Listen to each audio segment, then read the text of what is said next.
Welcome to K-Catalog. KIIP Level 1 Unit 17, nasa second part na tayo ng vocabulary and grammar. So dito yung picture natin. So nakalagay 주차장. Ibig sabihin ng 주차장, parking. So 주차하다, to park. Okay? 주차하다, to park. 잔디밭에 들어가다 to go in. Ibig sabihin, pasok sila saan? Sa 잔디밭. So, 잔디밭 is yung ating mga damo. Yan. So, wala sila sa labas ng mga damuhan, no? Nasa loob sila. So, 잔디밭에 들어가다. Masok sila sa loob ng may mga damo na part. 꽃을 만지다. So, 만지다 to touch. So, ibig sabihin, touch the flower. So, yan. Hinahawakan nila yung mga bulaklak. And then, 쓰레기를 버리다. 버리다, to throw. Ano ang itatapon? Yung trash, 쓰레기. Twida. Twida is to run. Ayan, tumatakbo sila. And then, 사진을 찍다. So, 사진을 찍다, to take a photograph or mag-picture. And then, 여기, 담배를 피우다, to smoke. Ayan, so may smoking area siya. Now, ang sabi dito, 여러분은 공원에서 무엇을 해요? So, sa park daw, ano ang ginagawa mo? Pag nagpunta ka ng park, ano yung usually yung ginagawa mo? 무엇을 못해요? 못, cannot. Okay? Or can't. Ano naman daw yung hindi mo ginagawa? Or hindi mo magawa kapag nandun ka nga sa park? 이야기해보세요, discuss. So, ano yung mga example na sinabi nila? 공원에서 담배를 못 피워요. So, sabi, sa park daw, at the park, 담배. So, 담배 is cigarette. 못 피워요. So, ibig sabihin, you cannot smoke sa park. 공원에서 사진을 찍어요. So, sa park daw ay pwedeng mag-take ng pictures. Yan. Tapos, 공원에서 꽃을 못 만져요. Again, 못, no, cannot. Or can't. So, hindi mo daw pwedeng pitasin or i-touch yung mga flowers. So, for your eyes only lang yung mga bulaklak sa park, no? Yan. Sige, puntahan natin yung next. For grammar, 동사 plus G 마세요. So, that's verb plus G 마세요. 사비 dito, 듣는 사람에게 어떤 행동을 금지시킬 때 사용해요. So, ginagamit mo daw tong grammar na to kapag may ipagbabawal ka na action or kilos doon sa nakikinig sa'yo or sa taong kausap mo or doon sa mga tao na makakarinig ng sasabihin mo. Okay? So, kapag meron ka daw ipagbabawal na kilos. So, for example, sa picture natin, no? 뛰지 마세요. So, from the word twida. Ano ba ulit yung twida? So, twida is to run.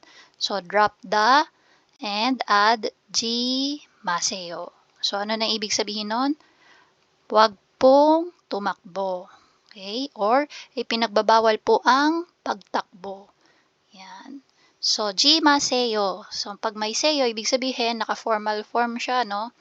So, please do not run. Yun yung sabi. Pag gusto mo naman na casual lang, halimbawa, sa bata mo lang ipagbabawal. Okay? Tuiji ma. Huwag kang tumakbo.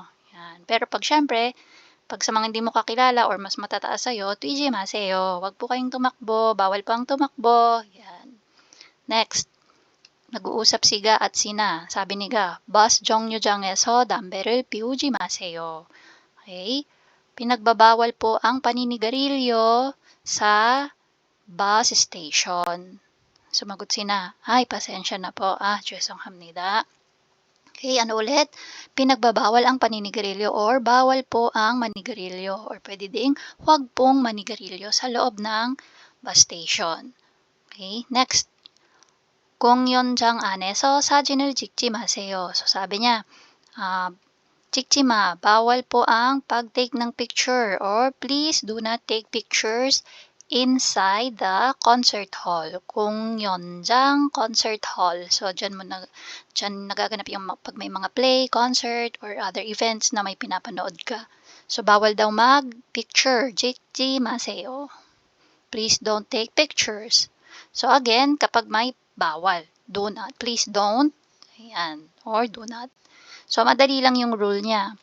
wala siyang kailangang i-consider kung may bachim or wala. So, just drop yung mga da from the basic form ng word and simply add jimaseyo. Yan. So, 먹다 먹지 마세요. To eat, please do not eat. 듣다, to listen. 듣지 마세요. Please do not listen. 쓰다, to write. 쓰지 마세요. Please do not write. Or pwede ding to use. Kasi dalawa yung meaning ng 쓰다. Pwedeng write, pwedeng use. So, to use, pag 쓰지 마세요 na siya, please do not use. 타다, to ride. 타지 마세요. Please do not ride. Okay? Now, gamitin natin yung ating 동사 plus 지 마세요. So, ano yung sabi dyan sa number 1? 여기에서 무엇을 못해요? So, dito daw, 여기에서, here, dyan sa mga lugar na pinapakita sa ating mga pictures, 무엇을 못해요? Ano daw ang hindi pwedeng gawin? 못해요, cannot do. Okay? 그림을 보고, so check the picture, 이야기해보세요 and discuss. So, example, ano yung ano natin? Icon natin dyan. So, bawal manigarilyo, no? 교실. So, binigyan tayo ng pangalan ng lugar. So, we have yung 교실 sa loob daw ng classroom. 담배를 피우다. Ito yung action. Okay? 담배를 피우다 is to smoke. Pero dahil sabi nga bawal, gagawin nating 담배를, paano yung example niya? 교실에서 담배를 피우지 마세요. So, parang ginawang utos.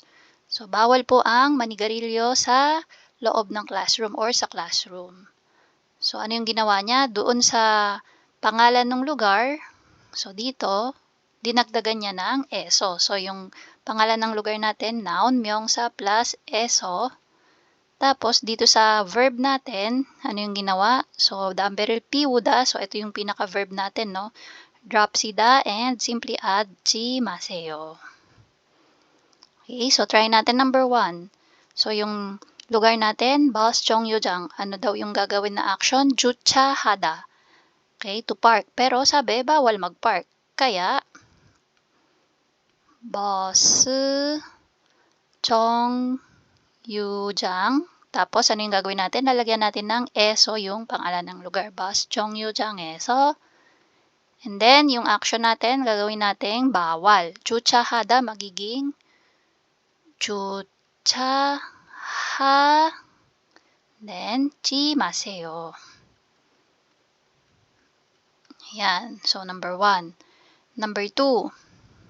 So, gang, yan yung pangalan ng lugar. Tapos, yung action, 수영하다 to swim. Pero, bawal. So, dito natin lagay yung number 2. 강, tapos, eso. 강에서 수영하지 마세요. Ayan. Number 3. 미술관. Ano yung bawal? Bawal mag-take ng picture. So, 사진을 찍다 magiging 사진을 찍지 마세요. So, 미술관에서. Add ko na agad, no? 미술관에서 사진을 찍지 마세요. Please do not take pictures sa art museum. 도서관, 음식을 먹다. So, 도서관 is library. So, 도서관에서 음식을 먹지 마세요. Please do not eat at the library. Bawal ang kumain. 잔디밭, ayan, sa loob ng mga damuhan. So, 들어가다. Pero sabi, bawal ang pumasok. 들어가다 to go inside. So, 잔디밭에서 들어가지 마세요. Yan.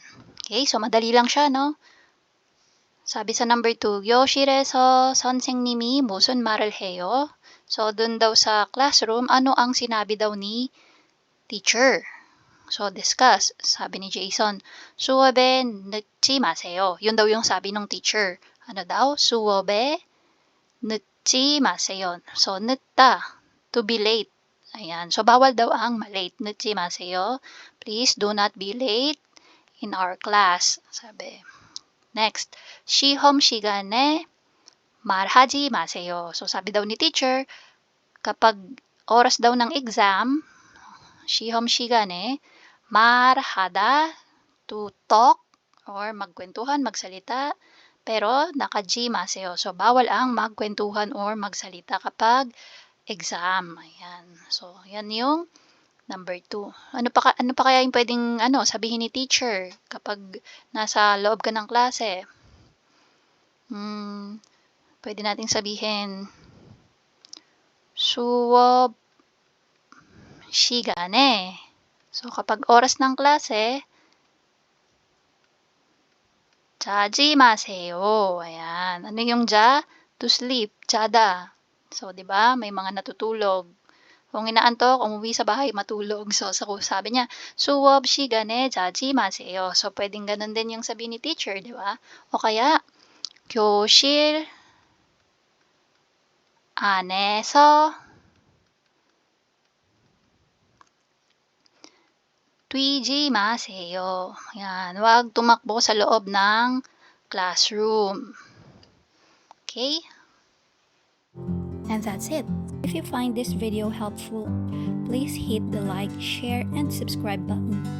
So I still hope to see you in the upcoming videos, and again, thanks for watching.